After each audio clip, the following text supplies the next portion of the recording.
सार्वभौम चक्रवर्ती सम्राट होते हुए भी महाराज अवरीश भौतिक सुख से परे थे और सत्व गुण के प्रतीक माने जाते थे। एक दिन वे एक व्रति का पालन करने को थे कि महर्षि दुर्वासा अपने शिष्यों के सहित वहां पहुंच गए। अवरीश ने उनके शिष्यों सहित भोजन करने का निमंत्रण दिया, जिसे दुर्वासा ने स्वीकार कर लिया।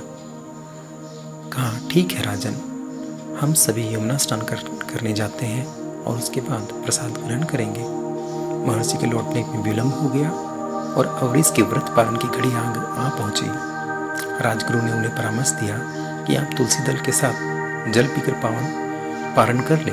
इससे पारण विधि भी हो जाएगी और दुर्वासा को भोजन करने से पूर्व ही पारण करके कि पाप से भी बच जाएंगे। अवरीश ने जल ग्रहण कर लिया। दुर्वासा मुनि लौटे तो उन्होंने योग बल से राजन का पारण जान लिया और इसे अपना अपमान समझकर महर्षि के क्रोधित होकर अपनी एक जटा नोची और अवरीश पर फेंकी। वही कृत्या नामक राक्षसी बनकर राजन पर दौड़ी। भगवान विष्णु का सुदर्शन चक्र, जो राजा अवरीश की सुरक्षा के लिए वहां तैनात रहता था, दुर्वासा को मारने के लिए उसके पीछे दौड़ा। दुर्वासा ने इंद्र, ब्रह्मा, शिव की स्तुति कर उसकी शरण लेनी चाहिए, लेकिन सभी ने अपनी असमर्थता जताई। लाचार होकर विशेष नागी विष्णु की शरण गए, जिनका सुदर्शन चक्र अभी भी मुनि तक पीछा कर रहा था।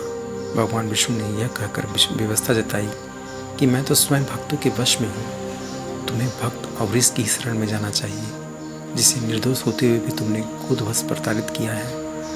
हारकर क्रोधित दुर्वासा को राजा अवरीश की शरण में जाना पड़ा। राजा ने उसे चरण स्पर्श किया और सुदर्शन चक्र लौट गया। तात्पर्य यह है कि क्रोध ऐसा तमोगुण है जिसका धारण करता दूसरों के सम्मान का अधिकारी नहीं रह जाता। यहाँ तक कि भगवान भी उसे अपनी शरण नहीं देते। क्रोध से मोह उत्पन्न होता है और मोह से स्मरण शक्ति का विभ्रम होता है। जब स्मरण शक्ति भ्रमित हो जाती है तो दुर्बुद्धि का नाश होने पर मनुष्य अपनी स्थिति से गिर जाता है। धन्यवाद। वीडियो कैसे लगी दोस्तों?